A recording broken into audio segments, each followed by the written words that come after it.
ইণ্ডিয়াৰ সো কুৱেশ্যনটো চাই লওক একেবাৰে ইণ্ডিয়াৰ নৰ্দাৰ্ণ মোষ্ট পইণ্ট কোনটো ইষ্টাৰ্ণ মোষ্ট পইণ্ট কোনটো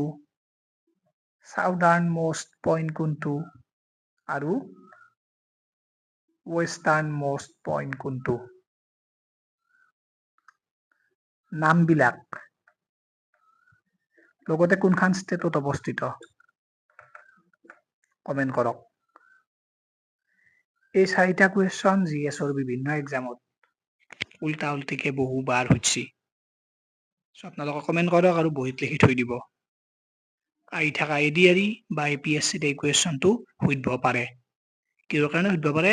কাৰণ জিএছৰ বিভিন্ন এক্সামত অলৰেডি বহুবাৰ হৈছে ওকে ইম্পৰ্টেণ্ট